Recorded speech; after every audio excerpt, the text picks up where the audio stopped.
राधे राधे, जय श्री कृष्णा, जय जय श्री सीताराम। मानस पीयूष बालकांड। कवि कोविद रघुबर चरित, मानस मंजु मराल।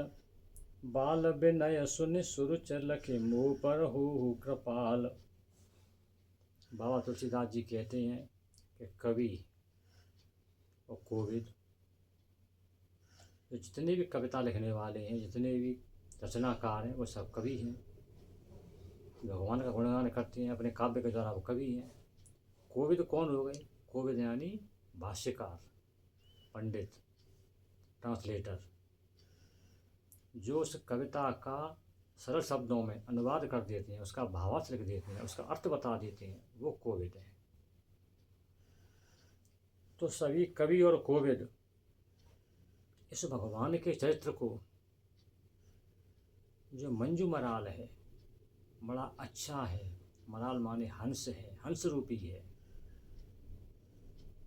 बहुत पवित्र है। मंजू माने पवित्र है। इसको मुझ पर कैसे कृपा करके सुनोगे? जैसे मेरी बाल बुद्धि है, मैं आपका बच्चा हूँ, पिता पुत्र का संबंध स्थापित कर रहे हैं। मैं आपका बेटा हूँ, मैं आपका बालक हूँ। मेरी बाल विनय है, मेरी बाल बुद्धि है। मैं जो कुछ भी कहूँ उसे सुनना ध्यान से, बुरा मत मानना और मेरे पर कृपा करना। अब क्या कहते हैं बाबा? बंदो मुनि पद कंज, रामायण जेहि निरमयो। सखर सुकोमल मंजु, दोष रहित दूषण सहित। बंदो मुनि पद कंज, रामायण जेहि निरमयो। रामायण किसने लिखी थी? वाल्मीकि जी महाराज ने। तो यहाँ बाबा वाल्मीकि जी महाराज की वंदना कर रहे हैं कि हे मुनिवर वाल्मीकि जी महाराज, आपने रामायण की रचना की थी। मैं आपके चरण कमलों की प्रार्थना करता हूँ, आप मेरे पर कृपा कीजिए। सखर सुकोमल मंजु, दोष सहित दूषण सहित। मेरा जो काव्य है सखर है, सुकोमल है, मंजू है, दोष रहित है और दूषण सहित है। मतलब सखर माने इसमें कहीं कोई कठोरता नहीं है, कोई खर नहीं है, कोई कांटा नहीं है, कोई इसमें किसी असुर की कथा नहीं है। और सुकोमल है, मेरा काव्य बहुत कोमल है। मैंने कोमल शब्दों की रचना की है, कोमल भावों की विवेचना की है। कुछ अप्रिय बातें हैं मैंने बिल्कुल नहीं लिखी हैं। दोष रहित है, इसमें कहीं कोई दोष नहीं है। दूषण सहित है, कहीं कुछ कुछ कमियां तो हैं, तो आप मेरे पर कृपा कीजिए। अब सखर से, सुकोमल से, इनसे क्या मतलब है? सखर वो खडूषण वाले सखर नहीं। काव्य के, भक्ति के 5 रस होते हैं। उन 5 रसों की प्रधानता बाबा ने इस रामचरितमानस में दी है। सुकोमल है, दोष रहित है। क्यों? बाबा वाल्मीकि जी ने जब अपनी रामायण लिखी तो उस रामायण में उन्होंने कुछ अप्रिय सत्य तो थे, लेकिन अप्रिय थे, सुनने में अच्छे नहीं लग रहे थे। उनका उन्होंने खुल के विवरण दिया है, खुल के उनकी विवेचना की है। जैसे सीता जी ने लक्ष्मण जी से कहा, कुछ कठोर वचन कहे, तो वो उन्होंने वहाँ स्पष्ट रूप से कह दिए हैं।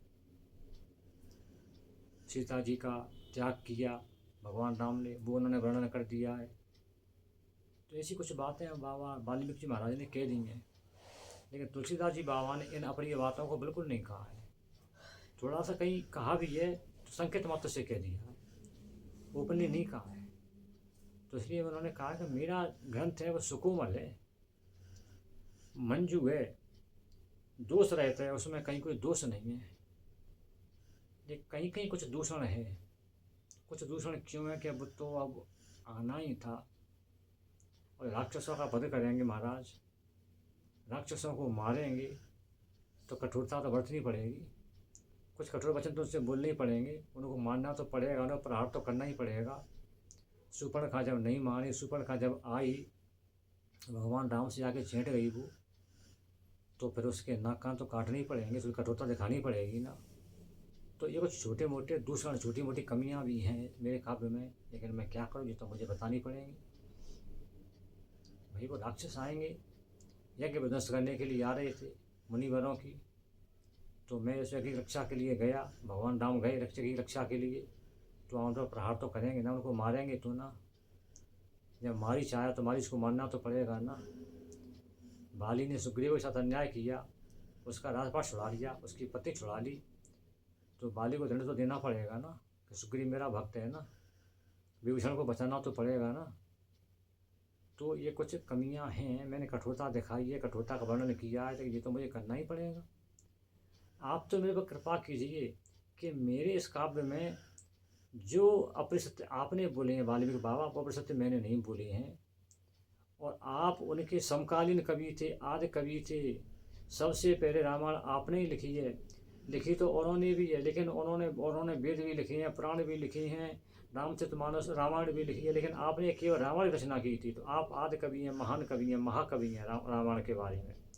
भगवान राम के परम भक्त थे आप, तो इसलिए मैं आपकी वंदना कर रहा हूँ। आप मेरे पर कृपा कर दीजिए और बाल बुद्धि समझ कर मेरी को कथा को सुन लीजिए और मेरे ऊपर कृपा करिए और इसको लोक कल्याण का साधन बना दीजिए। जय जय श्री सीताराम। जय श्री कृष्णा। राधे राधे।